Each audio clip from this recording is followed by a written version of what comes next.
Vous ne devinerez jamais sur quoi je suis tombé. Encore une fausse preuve de la théorie de l'évolution. Voilà l'histoire. En 1971, une équipe de chercheurs introduit un lézard sur l'île croate de Podmercaro. 36 ans plus tard, une autre équipe de chercheurs découvre que les lézards ont changé. Ils sont un peu plus longs, leurs pattes ont raccourci, ils sont devenus herbivores et une valve est apparue dans leur intestin. Alors les articles fleurissent de partout, notamment cet article de Science et Vie qui fait état d'un cas d'évolution prodigieuse. Alors je pose la question, est-ce que ce cas-là est bien une preuve de la théorie de l'évolution de Darwin? Regardons de plus près. En réalité, il est question de 3 modifications. Modification de taille, modification de comportement et apparition d'une valve dans les intestins.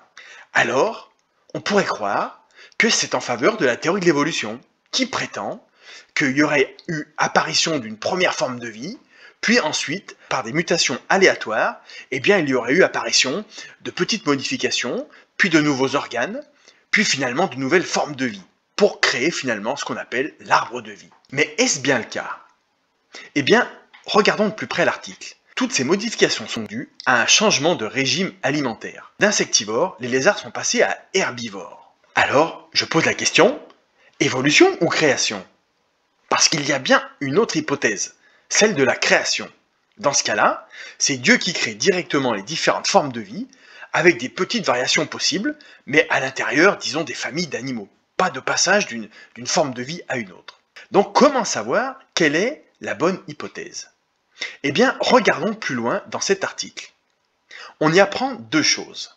La première, c'est qu'une autre espèce de lézard de la même famille possède aussi ces valves dans l'intestin.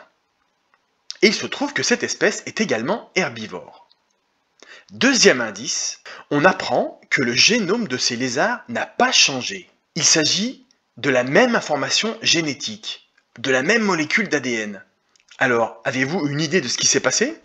Je vous donne un autre indice. Il s'agit d'un autre article du même genre, paru dans la partie Science du Figaro. Là, il est question également de modification de lézards, mais en Floride. Et ce qui est intéressant, c'est la conclusion du scientifique. Je vous la lis. La rapidité du phénomène de changement ne m'étonne pas. D'autres exemples existent, comme ceux des pinsons de Darwin aux Galapagos, des lézards aux Caraïbes ou les musaraignes de l'archipel de Molène en Bretagne. On sait un peu mieux aujourd'hui pourquoi de tels changements sont possibles rapidement. Il s'agit des phénomènes liés à la lecture et à la régulation des gènes. En situation de stress, au sens large, un organisme est capable de modifier légèrement la lecture des gènes, révélant ainsi des potentialités jusque-là muettes. Alors, vous avez une idée? C'est clairement, encore une fois, un phénomène épigénétique. C'est-à-dire un cas dans lequel une même molécule d'ADN, un même génome, une même information génétique, produit des modifications dans l'expression des gènes qui conduisent à de petites modifications.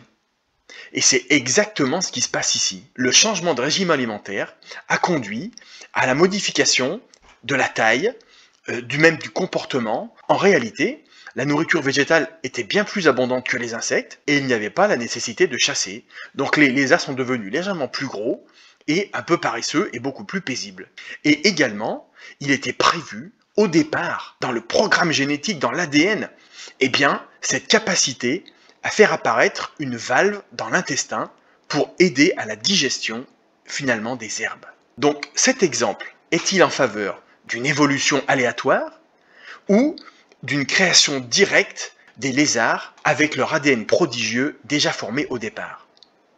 C'est clairement un exemple en faveur de la création directe, puisque l'ADN comporte au départ toutes les instructions, tout ce qu'il faut pour faire apparaître ces valves dans l'intestin et modifier légèrement les lézards. C'est donc un prodige extraordinaire qui est prévu dès le départ. Et si vous voulez en savoir plus, je vous invite à visionner ce DVD dans lequel le généticien André Hagen explique tous ces phénomènes.